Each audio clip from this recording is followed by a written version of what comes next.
So welcome to What Now, Democrats. How many people were here yesterday? I'm just curious. Raise your hands. A lot of people were here yesterday. Wow, okay. So you may have heard me say this before, but when we started Politicon, year one, we had 138 tickets sold with a couple of weeks to go. We ended up with about 10,000 people this year over the 2 days. And so I think initially the question was, are people in Southern California, do they really care about politics? What do you think? And we've got a couple of people. Have you been here all 3 years, Sally? Cenk, you've definitely been here all 3 years. Okay. Krystal, this is your newbie. So Krystal is our moderator. She's an author, activist, TV host, and president of the People's House Project. Krystal Ball, your moderator.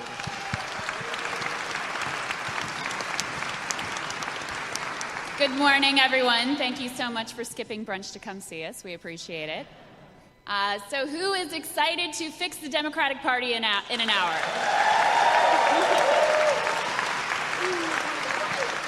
No big deal. We've got the right panel here to take that on.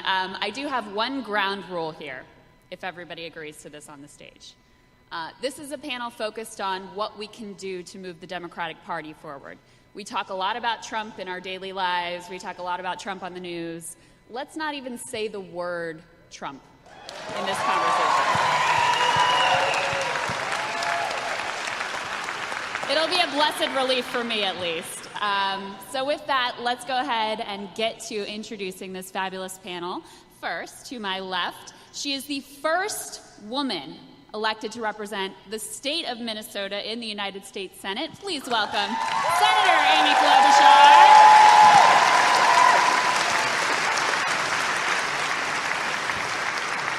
Next up, we have author, commentator, and one of the top political consultants ever in the United States of America, Bob Shrum.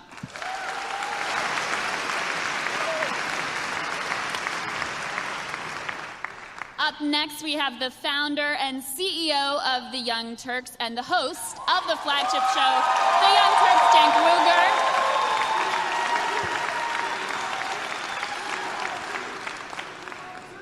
Got a few fans here, Cenk. Nicely done. Hometown advantage, no fair. Next up, we have Democratic strategist, CNN political commentator, and national press secretary for Senator Bernie Sanders, Symone Sanders.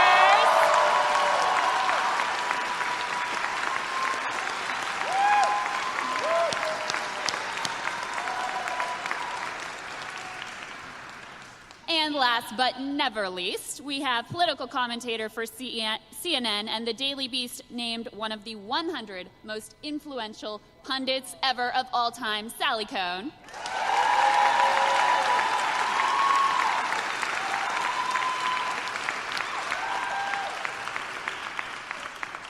So to set the stage, a couple background facts, which I'm sure everybody on the panel and probably everyone in the room is familiar with. The problems in the Democratic Party go beyond one election. Over the past number of years, we've lost 1,000-plus state legislative seats. We've lost governor's mansions. We've lost control of the House. We have the smallest House caucus since Reconstruction. We've lost control of the Senate.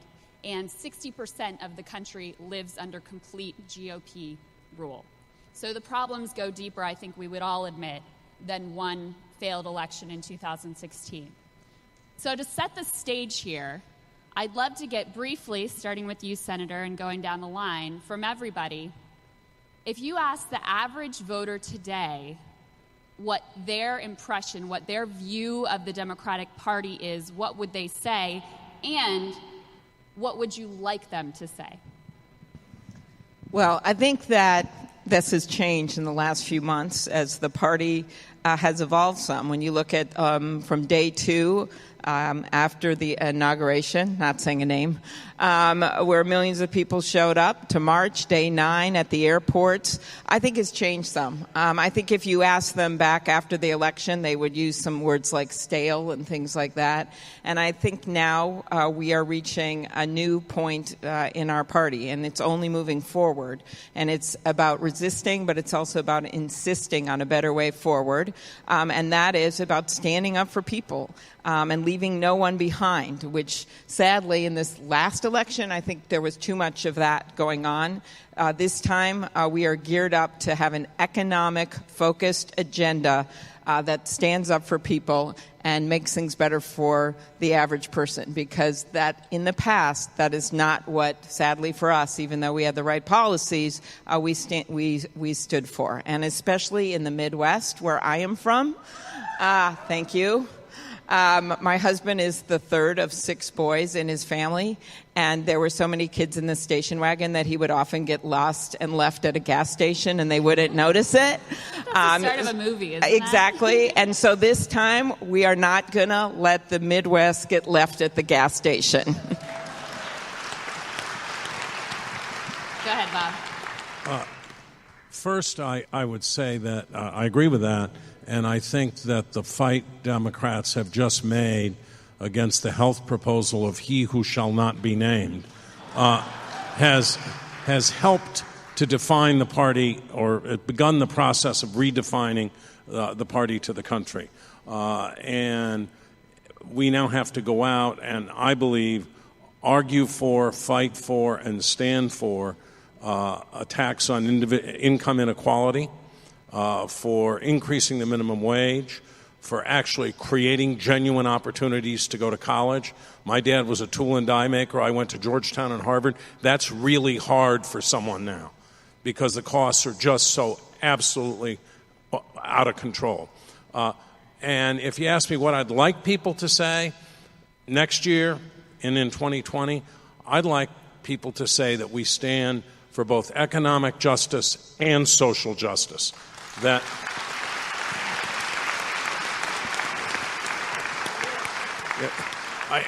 I reject the fight that's gone on in some parts of the Democratic Party saying, oh, we have to be for one or the other. That's ridiculous.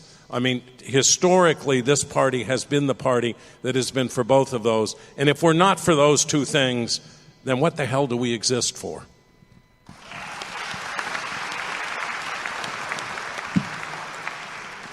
Well, I love what Bob just said there, because if you're for social justice and economic justice, I guess that would make you a Justice Democrat. I see what you did there, Cenk. I see what you did there. So, look, I'm going to be a little bit harsher in my assessment of the Democratic Party, and I don't think that that's going to surprise many of you. So I think that even Krystal's statement of their failures is an understatement. Lost the House, the Senate, the Supreme Court. They lost to a guy that had a 37% approval rating on the day of the election, which is unimaginable. They've lost 69 out of the 99 state legislatures. So with that stunning record of failure, they have to at least raise their hand and say, we are doing it wrong, and the American people, for whatever reason, don't like us. Let's figure out what that reason is. And I'll tell you what it is. So to your question, Krystal, they will say, if you ask them about the Democratic Party, they will say the establishment. And that is a miserable thing to say. So that is a label that is disastrous and will lead to far more electoral defeats. So what direction should they go? They should stop the corruption.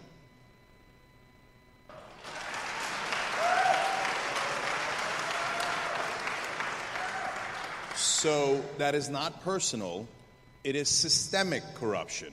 When you take money from millionaires and billionaires and you do it systematically, and corporations, you will represent them. We know that. And so people get upset at me when I say it, but I'm the messenger. It doesn't matter what I say. What matters is what the American people actually believe, and they're showing it at the polls. So you can get mad at me and go, no, we're not systemically corrupt. I took billions of dollars, but that didn't affect my vote at all. But then people won't show up to vote for you because they find that proposition comical. Absolutely comical. So what direction should we go? Complete and utter anti-corruption. We will not represent corporations. We will not represent the rich. We will represent the voters.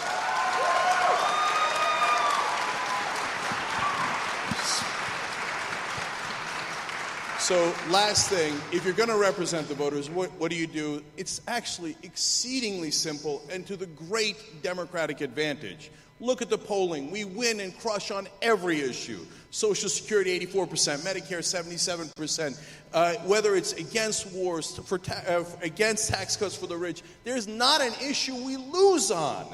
Actually run on those issues. Medicare is at 77%. Medicare for all is at 60%. The country is saying that is a government program that works. Let us in. Let us into Medicare. Why won't you just let us into Medicare? It's not hard. I mean, are you telling me that the position that 60% of the country agrees with, now 61% say the government, the federal government, should run health care? What is difficult about this? And you know what it is. It's the drug companies and the health insurance companies that are donating to the politicians. Get out of the way, get out of the way, get out of the way, and we're going to win. And then we'll win. Ms. Symone Sanders. So I have been fortunate to sit in a number of different focus groups with quote-unquote real people as of late, and actually go out there and talk to these real people that people assume we don't speak to because we live in D.C. and New York, or even California, as though real people don't also live in California. And folks are saying, so I think some of what people say about the party right now is they like that the party has stood up against health care, but they're not sure what the party is for. And so if you ask them, who is the Democratic Party for? I've been places where they have said, well, they're not for working people. And that was shocking to, folks like myself and some other people who know what the Democratic Party says it stands for. But people will say that the Democratic Party doesn't actually stand for working people. They don't know what it stands for. So I would hope that, I know, right? It's shocking, right? It's sad. So I would hope, actually, Bob stole what I was going to say. I would hope that a year from now, 2 years from now, or heck, a month from now, people will say that the Democratic Party stands for working people. They stand for economic justice and social justice. They stand for people who believe that health care is a right, not a privilege. They stand for these basic human rights that's all we're talking about that people should have. And I think we can get there. I think the party has definitely made some fumbles, but I don't think it's anything that can't be fixed. And folks just have to be willing to come to the table and do things differently. And sometimes that's hard to do.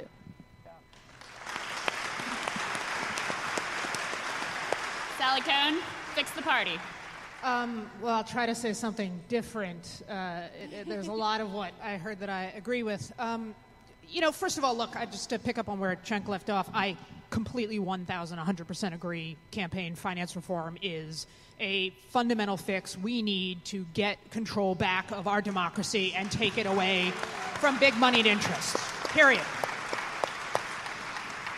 It remains interesting, though, that both parties take money from moneyed interests and big business, and still I side with one party over the other. So in other words, it's not clear the extent to which I don't know that voters are going out and saying, well, the Democrats take money from corporate interests, and therefore I'm going to vote for Republicans who take money from corporate interests.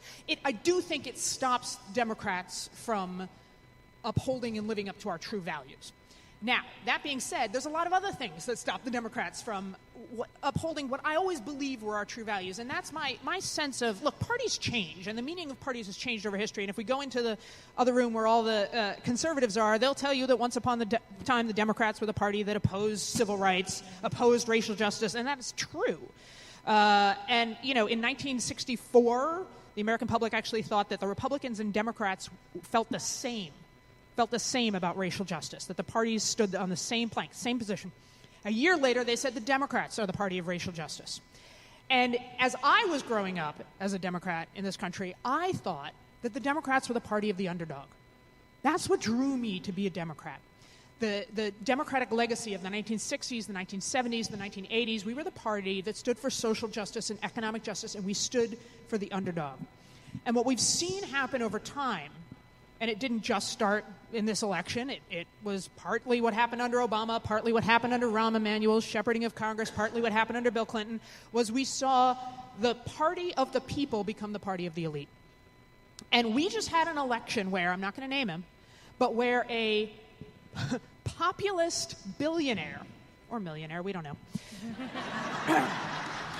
a populist with a few $1,000s in the bank and a really big plane, a populist Republican beat an establishment elite Democrat, that is fundamentally, and this isn't to pin anything on Hillary, but that is fundamentally, that reflects it's not just about her as a candidate, it's not just about this election, it reflects a misshaping of our party and what we stand for over time. I want us to, look, we are reorganizing as a country away from conventional left-right. We've seen this in this election, certainly. And the whole world is moving toward a more populism versus elite dynamic. And the question at this juncture is, are we going to be a inclusive populism, or are we going to be an exclusionary populism, a populism of hate? And I want to see the Democrats be the party of participatory, inclusive, people-driven populism. That's the party that will win elections going forward. That's also, by the way, the party that'll do the right friggin' thing and not just care about winning elections. Yeah, I think that's a very profound point, because what I would say... Thank you, Krystal. Anytime, Sally. That's what I'm here for. What I would say is that part of the way that the party got off track was with an obsession with winning, which has only led to losing. It's not about saying we're different. It's about actually being different. And to your point, Sally, I think if you ask the average voter, and I live in Kentucky now, so I get to talk to regular folks a lot too, Symone. If you ask them, they will tell you that it is the party of elites and that we're condescending and out of touch. And there's truth to that caricature. It's not all true, but there's truth to that caricature. Senator Klobuchar, what I want to ask you with that in mind is, to the party's credit, there's an awareness that we can't just be against. We have to have a positive agenda, something you've been working very hard on, which I'm extremely grateful for. But as we roll out that new agenda, the better deal, are Nancy Pelosi and Chuck Schumer the right messengers? What a question. For that pivot. Okay, I think we need messengers from all over the country. And those messengers include our leadership, of course, but they also include mayors and people who you might not have seen on TV before. And I think if Bernie Sanders' campaign brought a lot of things to our party, but that was one of them. The need to have other voices, and especially voices. Nancy's from this state. Chuck is from another state on the East Coast. So I think you need voices in the middle. But I think just as important as that is what we're saying. And that this agenda has to be real, and it has to reflect this new economy, the gig economy, where people aren't just staying at one job and they're going to have to bring their health care and bring their benefits with them and find ways to save. I think it's about, as our friends up here so beautifully said, it's about taking on a lot of these big interests. For the first time, when we stood there, a group of us, and announced this agenda, including Elizabeth Warren, we talked about antitrust. Now, that might sound like super boring, or maybe you're thinking Teddy Roosevelt, but this is taking on a situation where more and more companies have merged, so we actually have 50% more mergers than we have had in decades, right? And that is consolidated power. And when you look at some of the things that have been happening to people, a lot of that is because they are losing their voice in this democracy. They're losing their voice because of Citizens United. And we should pass a constitutional amendment to overturn Citizens United. This is about changing our laws governing competition. It's everything from airlines to hospitals to beer. It's even hit beer. When beer companies control, that's really serious stuff. When they control all the distribution line under them, that's a problem. And then something that I've been working on for years, which is the pharmaceutical issue. So Bernie and I did an amendment this beginning of the year, and we're now getting more and more people on our side to support this, to simply say, in my state and in Vermont, we can see Canada from our porch, right? So how come that the drugs in Canada are half the price of what they are in America? That is wrong. We have the most expensive drugs in the country. So by unleashing the power of 41 million seniors, you didn't think I was going to go there, but I am. And by the way, one of our best allies in this fight against that mean-spirited, to use the guy's words, mean healthcare bill, was AARP. And to unleash, you got to cheer. Come on.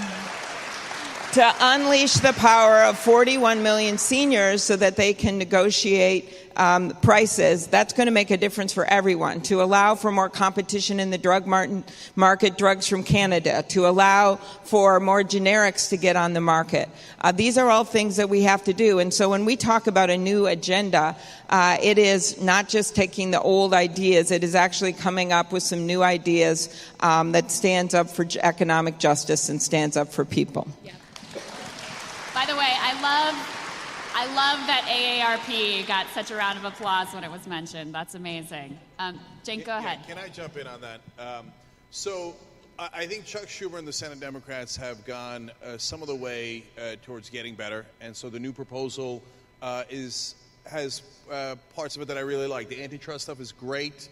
It's an absolute crime that we can't negotiate drug prices at Medicare, and that should be fixed immediately, and it shows the hypocrisy of Donald Trump. Oh, sorry. Okay. Get out. Off the stage. Voldemort. You gotta you're gonna give you another take chance. a shot now. I'm just. But let's keep it real. Obama didn't change that rule for 8 years. He didn't. That's how we lost people. Okay. So all right. So. Your Schumer on the right road, okay? I wish he'd get there a lot quicker. Pelosi says she's not for Medicare for all. Terrible. Oh, it's a bridge too far. For who?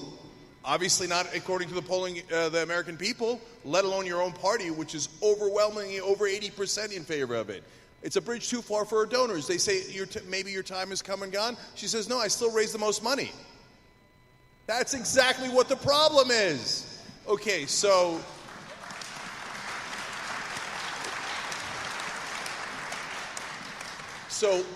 but mainly it's never personal. But when I want to break down some of the myths that you see on TV, which is an establishment factory. When now all of a sudden Bernie Sanders is the #1 most popular politician in the country. And I was told over and over again that in the primaries, if someone is the leader of the Democratic Party, everyone else should step aside. Remember when we heard that?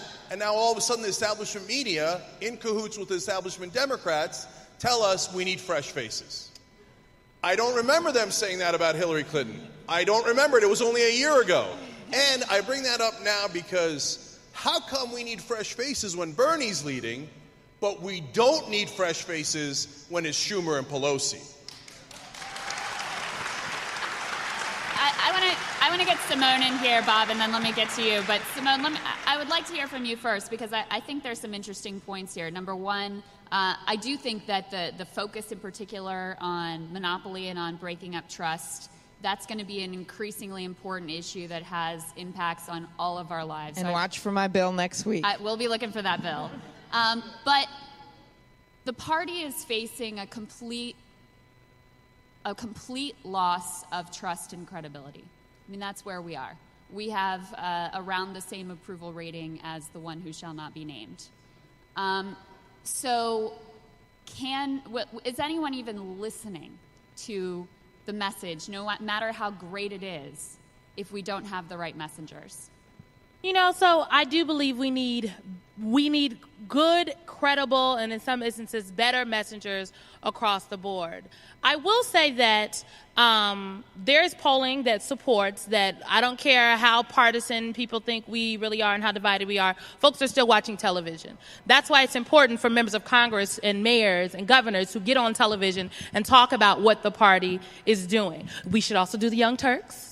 We should also be getting on these really fabulous podcasts, but we have to get on TV because people are still turned on their televisions. They're still watching TV, and so when all you're seeing on television is Russia, Russia, Russia, Russia, Russia, and Republican members and commentators like us who are on segments talking about Russia, not because Russia's not I'm not saying Russia's not important, but when that's all the folks who are watching television, consuming it across the country get, a better deal doesn't break through. You don't get to hear specifically about what the party is doing and what's going on. So that's when we have to get creative, get out in our community, so on and so forth. Look, I think Bernie is great, right? He's absolutely amazing. Y'all clap for Bernie. But the base of the be clear. I want to be very clear when I say this. The base of the Democratic Party is a hodgepodge of some really amazing people that we have not been talking about. We talk a lot about working people, and there's been this big focus on getting back, quote unquote, those working class, I would read that as white working class voters that we lost in the election, quote unquote. Let me share something with you. America is browning. By 2032, the working class in America will be majority minority. By 2040, America will be majority minority. And so when we talk about winning back those voters that went to Donald Trump, be clear, only 8% of voters are voters that we refer to as Obama-Trump voters. That's 8% of the electorate. That's still a really big number given everybody that voted, but that's not everybody. So we need to talk about working class people, black working class people, Latino working class people, Korean working class people, Asian American working class people, working class people that are women. Women go to work, we like jobs. Working class people that are gay, that are LGBTQ. But we also need to talk about millennials. And so we need to talk about millennials, which is the most diverse generation ever, by the way. We need to talk about black women. Because black women have literally pushed, pulled, galvanized, and kept the Democratic Party afloat. And they have yet to get so much as a thank you card following this election. And so while I'm with that, we need to take, there are a myriad of things that people are talking about that is wrong with the party, that some new things need to come in. And I think some things that all my friends up here on the stage have said are correct, and a lot of the things that Bernie have said are right. But we cannot go away from the base. And what I see happening... Do you see a tension, though, between speaking to working class voters of all races and genders and political persuasions and staying with the base? Is there a tension between those two things? Again, working class people are black, too. Working class people are Latino. It is the rhetoric. I don't know if y'all have ever been. There's a place called McDowell County, West Virginia. It is one of the most resilient communities I have ever been to. It is also one of the whitest. To be frank, I'm also from Omaha, Nebraska. I'm from one of those really red places, those flyover states that people talk about. There are black people in Nebraska as well. The people in McDowell County, West Virginia, have some of the same issues and are facing some of the same trials as folks in downtown Chicago, Illinois. Like the economic issues cut across the board. Across the board, people want jobs. Across the board, people want better health care. Across the board, premiums are too damn high. Across the board, people want more competition in the markets. So we have to break down the rhetoric. But when we continue to play into this false dichotomy, into this false choice between whether we talk to the working class people, again, when people say that, they're really talking about white working class people, or do we talk to the base, the social justice issues of the base, that's false. If we just talk frankly and authentically about the issues, we will break through. And I think that's what the party needs to do. So when the party goes on a tour across the country and brings no young people, brings no black women, that's a problem for me. Sally, let me ask you, Sally, because I think, one thing here, and my big push is it's not just about the messaging. The party actually has to be a different party. But one thing that I see as sort of a consistent issue is when people say working class, frequently they are referring to the white working class, and even when they're not, there's an assumption that they are. Is there another, as somebody who does a lot of television and talks about these things? Somebody who's white, it's okay. As someone who's white. As somebody who's white, how can you say it differently, Sally? Speak to us. And talks on television. Oh my gosh, really? Is there another phrase? Is there a different language we can use to get at this? Because it's something I'm very sensitive to. So I want to go deeper than language. I'm going to double down on what Symone just said. Always brilliant. And I'm going to go 10 steps further to maybe piss some people off. Sorry. First of all, I actually make an assumption, and maybe I'm just an overly generous human being. I've been accused of that. But I make an assumption that most leaders in the Democratic Party, I won't name names, but some of the names who come across this conversation, if you ask them in private with a promise it would never be public, would say, hell yeah, I support Medicare for all. Hell yeah, I support the most radical things we could think of. I actually think, and this was always my sense around same-sex marriage, that in fact our party's leaders privately were there, but they didn't think publicly they could support it. And so that's why they hemmed and hawed. And that kind of discomfort is what people sense that. They sense if you're not being, we call it authenticity. But you know it, you feel it. And my sense of why that is, right, is because of this sense that to be a legitimate party, to be a winning party, we have to appeal to the middle. And I think that is defined in two ways. One, it's defined in a sort of pre-hyper-partisanship notion about swing voters who are disappearing by the day, and there's a kind of rational element to it. But also, let's be very frank, I think our politics exist within a framework of white normative hegemony, what we might call white supremacy, that the most legitimate voters are white voters. Come on, Sally, you better preach. And so, yeah, give us this word on this Sunday afternoon. All right, it's Sunday. And so I tell you now. I'm sorry, no. All right. But seriously, that there is and we've heard it in the people who voted for Barack Obama were not legitimate voters, right? We've heard that critique, that attack, and there is some sense, I think, unconsciously, not often consciously, that if you did not win an election with a majority of white working class, white middle class, just white voters, you didn't really win. That your election is somehow less than, what do we want to call it? Legitimate, triumphant, right? And so I want to say, look, if people haven't read the work of Steve Phillips, who I think is one of the best electoral political scholars in the country, there is enough progressive whites and voters of color for the Democrats to be the dominant political party going forward right now and into the future. And what is wrong with, what is it in our psyche that we don't say, right? African American women, by far the most loyal political voting bloc. We voted in 94% for Hillary Clinton. But for instance, if we had African American turnout, just African American turnout in the last election, forget Obama, it was higher under Obama, it was 66%, I think, but under Kerry it was 60%, and it was down under Hillary. We didn't prioritize that. We didn't care about that as much. And now all we talk about is wanting to go after the Trump voters. And yes, of course, I do think if we stood for anything, if we actually stood for things and had those values and had populist values, I think those voters would come to us. But there's something in our psyche that says a legitimate party goes after those voters and doesn't proudly stand with the diversifying of this country and what this country actually looks like. And as Symone brilliantly pointed out, African American voters also want to be able to have a job and provide for their families. Bob, go ahead and get in here. Look, several points. One, you're absolutely right about gay marriage. I was there, I dealt with it, and people privately would say, this is ridiculous. Of course I'd like to be for it. But it was being used as a wedge issue, and it was used brilliantly by the Bush campaign in 2004 as a wedge issue, and it's probably why they carried Ohio. So politicians are kind of dealing with some of these realities when they do this. Number two, and maybe this will make me unpopular, I want to say something in defense of both Chuck Schumer and Nancy Pelosi. When Voldemort first proposed his health care plan, you could have made a lot of money betting at Ladbrokes that there were going to be one or two Democratic defectors. And Chuck Schumer held that caucus together. Amy knows more about it.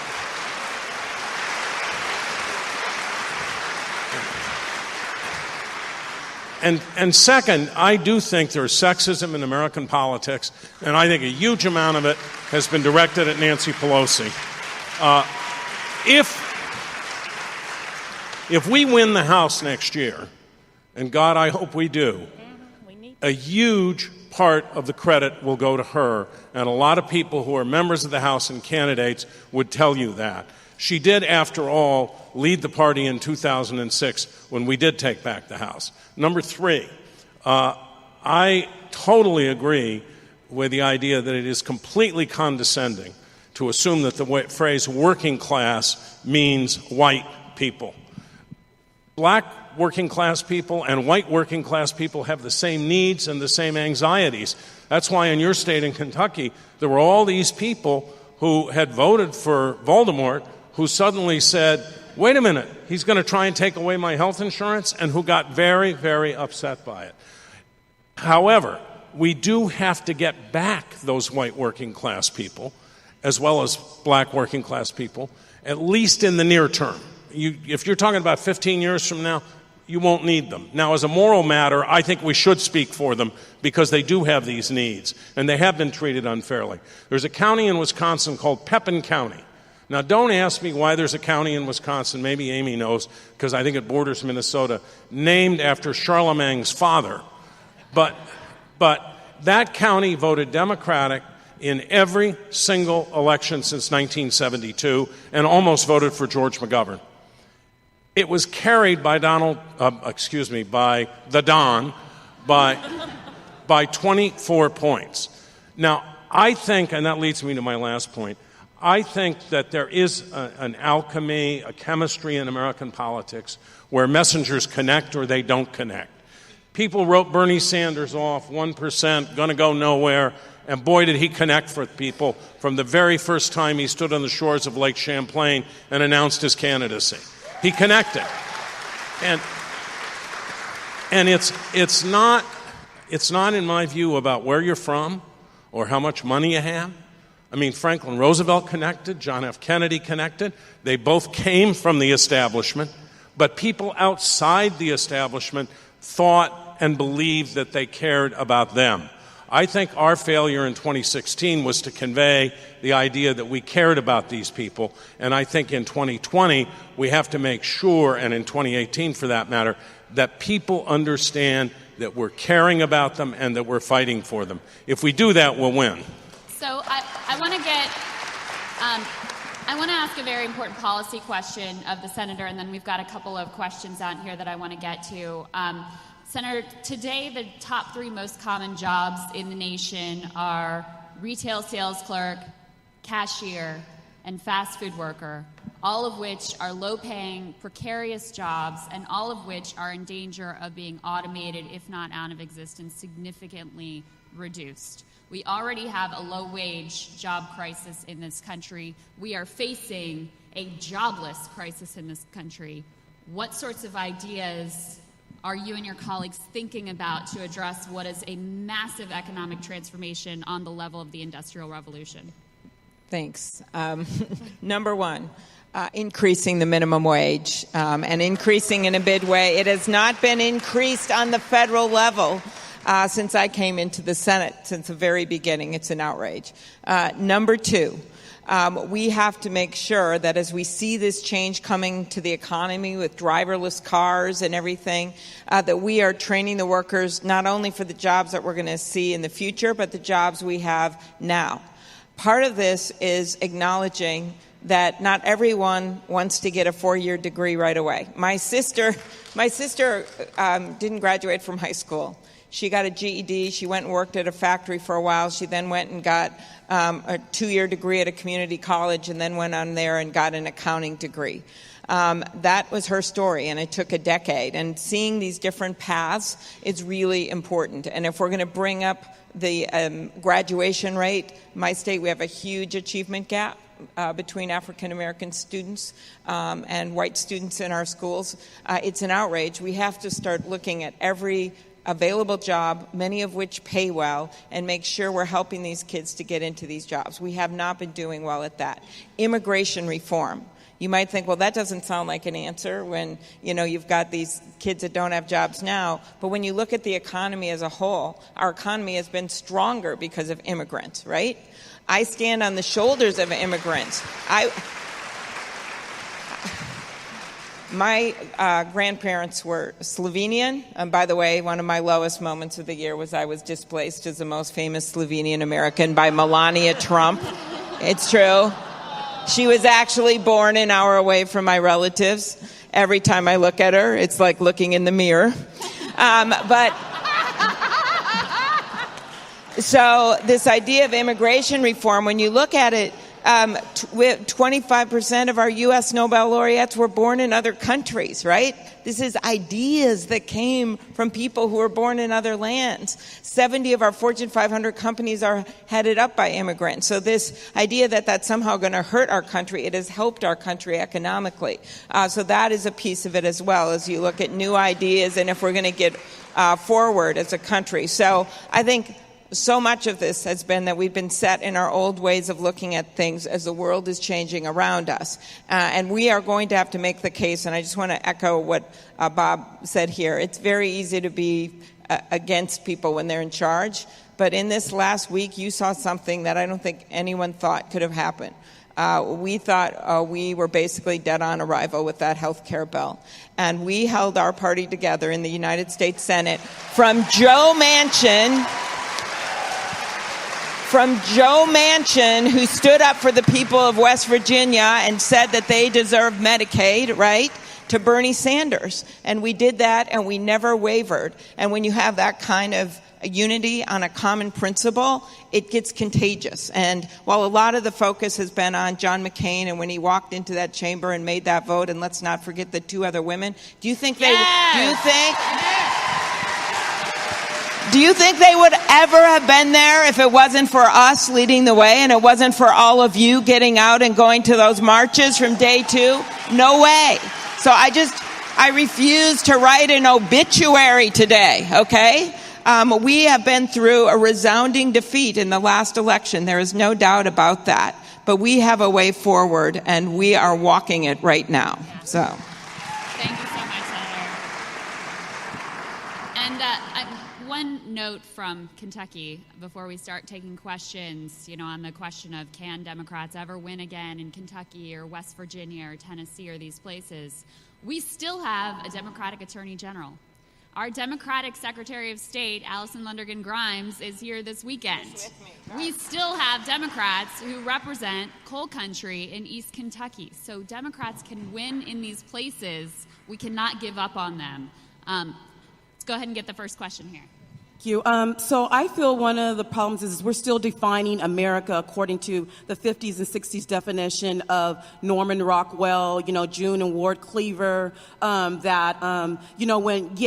most women are running their own households now, we're still defining a family as this, really kind of nuclear aspect of, again, the Stepford wife, and the man is coming home and being, so this is one of the issues that's going on. So how are you all really connecting when you're thinking in terms of the fact of, like the young lady said here, that, most women are out here running their own households, whether, they're young women or they're middle-aged or even older women.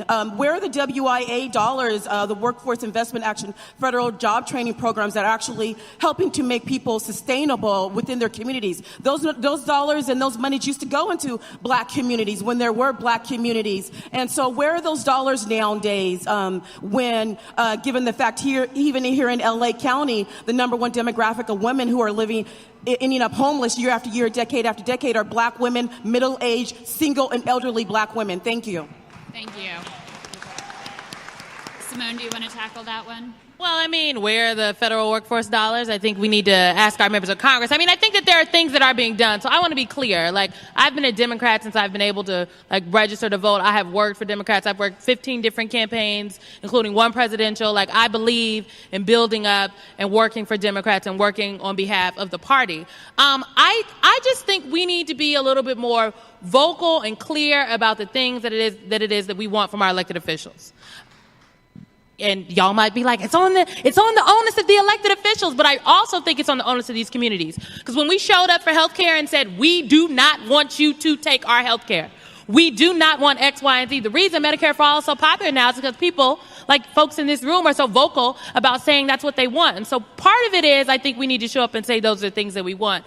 And on the onus of our elected officials, I think it's their job to also educate themselves about things outside of the mainstream, things that they can be doing for various communities to really close the gaps. Okay, can I jump in here? Look, I got to be honest, I only half buy that. Because when we do let Nancy Pelosi and Dianne Feinstein and all these people know we're for Medicare for all, they go, just hush up already, right? They don't want to hear it. They don't want to hear it.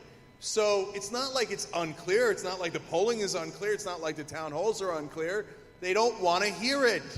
So I think the onus is way more on them than it is on us. And I think the onus is way more on Voldemort and on the Republicans in the Senate and the Republicans in the House. And let me tell you something. They're too busy saving Obamacare right now to fight for single payer. The day will come when people will fight for single payer. I think it is very unfair to Nancy Pelosi to say she's not for it. Hold on.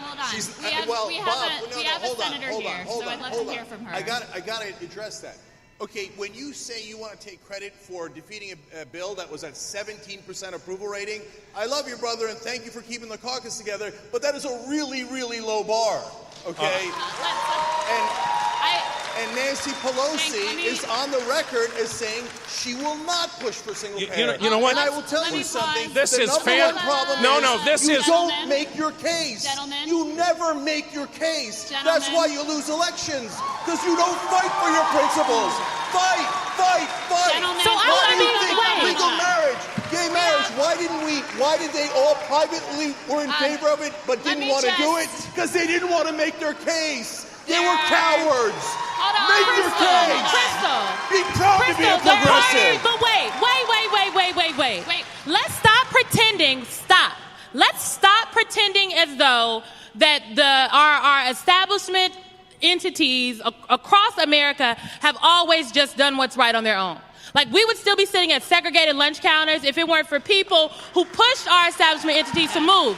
And so while I hear your frustration, and, look, I think that there is a place for Medicare for all. Absolutely. There is a place for single payer. I don't understand why we just... Right now. Okay. But I think people should continue to push for it. But it is not crazy to say that people are just continuing to stand up and folks aren't listening. You have to continue to demand. At some point, they're going to have to listen to you. That's exactly what I'm doing. I'm pushing right now. Cenk, you want me to push? I'm pushing.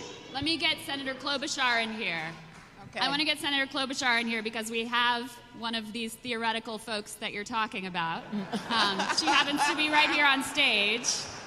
And she may not be able to yell quite as loud as the gentleman on the panel, but I think she can get in here. If this is like a yell fest, it's Senator, not going to be good for anyone. What is the mood among your colleagues in terms of single payer, and what are the thoughts there? So their first obligation is to the people that they represent, which is the people of this country. And what we have seen in the last few months, and you can contrast it with Obamacare and the Trump plan in a minute, or the Voldemort plan, or whatever you're going to call it. But I have never seen anything like it. People coming up in parades with a child with Down syndrome, saying, I've always been a Republican, but this is my child. This is the face for health care in this country. Last weekend, I met a pitcher and a catcher, 11 years old. Pitcher diagnosed with juvenile diabetes, catcher perfectly healthy. And the mom said, is this a lottery now? Are they telling me one of my children will live and one won't live? So while we can have the policy debate, and I would love to expand Medicare and look at maybe expanding Medicaid and doing that next, right now, we have an obligation for those of us that are actually on the front line doing the job to protect that pitcher, right? To protect those kids. And that means making sure that people stay on their insurance till they're 26 years old, the kids, right? It means making sure we don't discriminate against people for pre-existing conditions. And it is not a perfect bill. I said that the day it passed. But we want to make it better. And what I'm hoping now is no matter what you see in the tweets, no matter what he says, that now that vote that night meant one thing, that we have to go back and work together to bring down those pharmaceutical prices. And if they don't do it, we will push them to take votes on it every single day. That we must make improvements to this, and then we will go on to fight the next fight. But to just say that we should just throw it all and not make it clear that we have a difference with the Republican Party on that, look where the votes lined up on that bill. Is the next fight in your view Medicare for all or some version of single payer? Well, I think that when you see the costs that are going up, we will see more and more for, first of all, the public option within in the existing thing. That would be a smart way to go in these states and to make that the fight. Medicare for all. But I think the fight right now that's before us that we wouldn't have been able to win without you guys at our back was the fight to save these families from complete economic ruin. I want to get to the next questioner here, Sal. Go ahead, Thank Sal. you. Yes. I'm going to address this to Senator Klobuchar and Mr. Shrum because I think I know where Cenk stands on this. In 1964, the Republicans had a debacle, and Goldwater lost a landslide election. And the message that the Republicans took from that is that was never going to happen to them again. They built a machine, they built a media machine.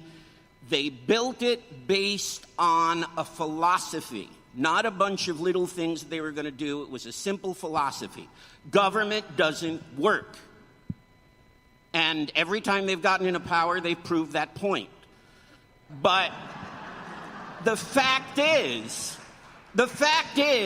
that we have not yet done that. We keep talking about the edges. The Republicans made up their mind not to deal with the middle, but to move the middle.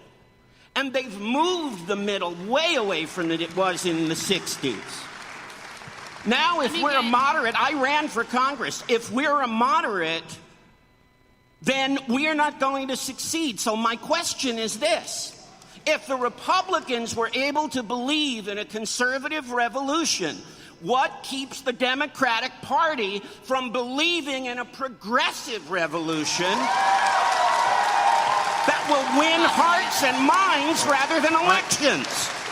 Look forward. I believe strongly in a progressive revolution, and I would say, by the way, that since 1964, we have seen enormous progress in this country on a number of issues. Not all issues. We have a long way to go, but we've seen a lot of progress. The history you outline is actually a little more complicated.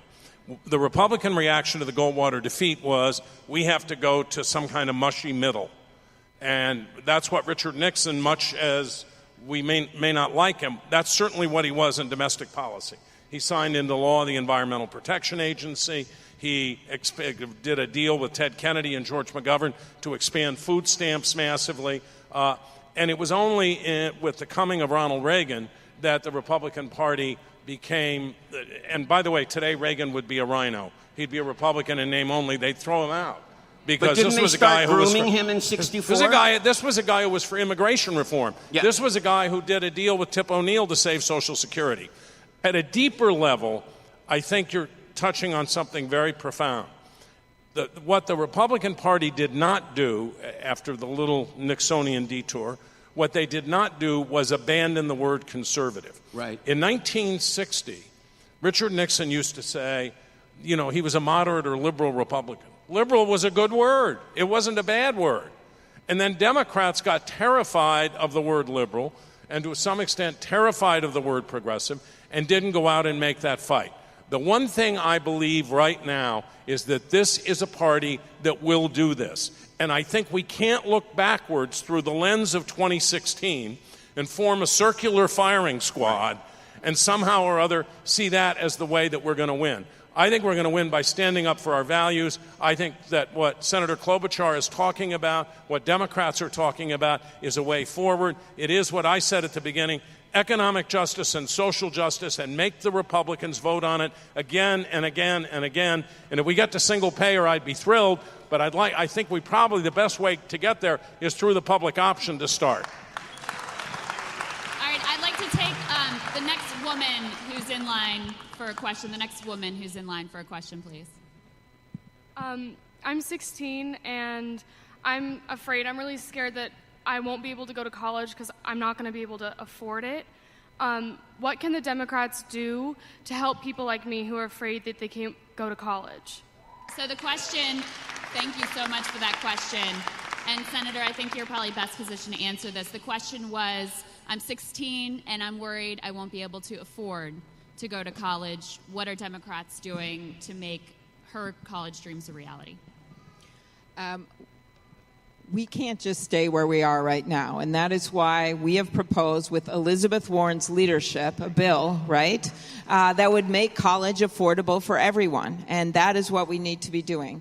We have a situation where we made some changes, which were good when President Obama was in, to make student loans affordable for students like yourself who are coming in, but there are so many students. It's right now the number one form of debt for a lot of our seniors is actually student loans, because they are either paying for the loans of their kids or their grandkids, and so it is reverberating through. Yeah, I see some hands, not of grandparents maybe, but it's reverberating through our whole economy. So I think that is making it more affordable, making the 2-year degree an option and not dissing that degree and giving it the dignity that it deserves, that I know in my own family, for the 1 and the 2-year degrees, looking at the skills that as a 16-year-old, what kind of advice you're getting in high school.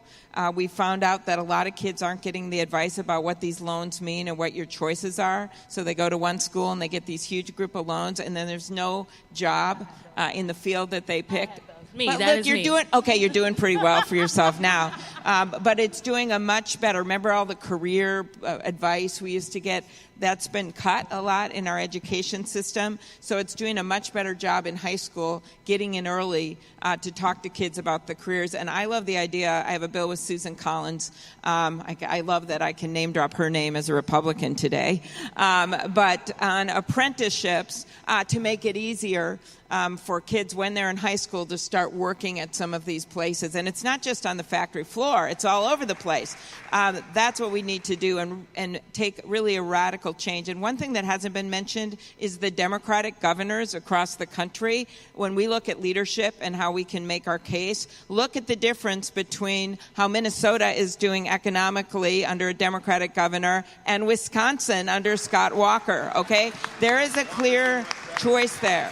Or look at what's happening, what Jerry Brown has done here in California, right? So that's what I think. When this education issue, the answer just doesn't start or end at the federal level. It has a lot to do who we put in the governor's office. So, but on this issue, look, this is exactly what I'm talking about. Let's put meat on the bones of that question of how do you make your case. Here's what you do about your education. Free college education. Okay. So now, not only will Republicans, but Democrats will tell me that's unrealistic. Oh, Cenk, take the tranquilizing drug of gradualism, right? But the reality is, it's $75 billion a year. That is, you can get 20 years of free college education for every child in America that wants it from one cost of the Iraq War. So what they did, and here's how you win on that issue, is that you say, because of your damned war, we lost 20 years of the American dream. You robbed the American kids and their families of the American dream, and we're going to give it back to them. Okay? That's how you make your case. That's how you get free college education. You don't do it by half measures. So, go ahead, Sally. I feel like a friggin' moderate next to Cenk, but, you know, here's the challenge in all this. It's not all bad or all good, right? There are things about the current establishment Democratic Party that I like, which is obviously why I'm a Democrat, and there are things that make me proud to be a Democrat in the policies and proposals they put forward. And I actually think that a lot of the tensions, I'm going to tag team with Symone again, going back to her previous point, a lot of the tensions we're raising are bigger than the Democratic Party alone. Let's look at free college. I happen to prefer, earned college through community service, but the reason free college is on the map right now, let's be clear, is largely because of left civil society organizations that put it on the map, that 20 years ago weren't talking about that. Right? So it was because of organizations like Demos, the amazing work of Heather McGhee, that said, let's start talking about that now, and Bernie picked it up. And the problem... And to be clear, he was talking about making public college and universities tuition free, which is different from free college. I just want to put that out there. Yes, but let's be clear that a larger conversation here is about the fact that it hasn't just been the Democratic Party that has hewed toward the center, but it has been the left that is hewed toward the center. And it was a problem of the left that we couldn't get the public option. We didn't have the mobilizing and organizing muscle to push for the public option in Obamacare in the first place. If that vote were to happen today, we would get the public option. And I think that's part of what's changed in this election. The other thing we have to be careful about, though, is I want to go back to the other question about, 4 out of 5 American families no longer fit that conventional picket fence image in America. And what we have is this tension where the Republican Party is trying to deconstruct everything we have. The Democrats are trying to add bits and pieces. All right, we've got marriage, we've got Social Security. Let's add gay people to it. All right, cool.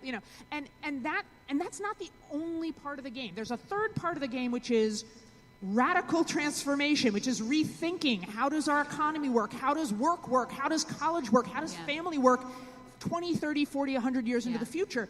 And the left needs to lead that conversation. The Democratic Party is never going to lead that conversation. And to my mind, the left has largely failed to be engaged in a radical, transformative conversation that then pushes the rest of the country. So, Sally, I'm going to wrap up the panel here, guys, but I want a one-word yes or no answer from everybody on the panel, which I know everybody loves.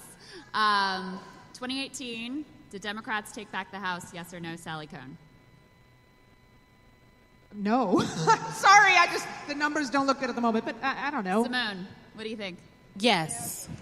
Yes, we can. Yes, we can. Si se puede. Cenk. With the Justice Democrats, Cenk. Anything is possible, Cenk. All right. Unfortunately, not with this leadership, but 2020 is all ours. Yes. Yeah, I think that's right. Bob Shrum. Yes, I think we will take it back with this leadership. Yes. All right. I want to let's give our panelists a big round of applause for a very spirited conversation. Thank you all so much, and thank you all for the questions.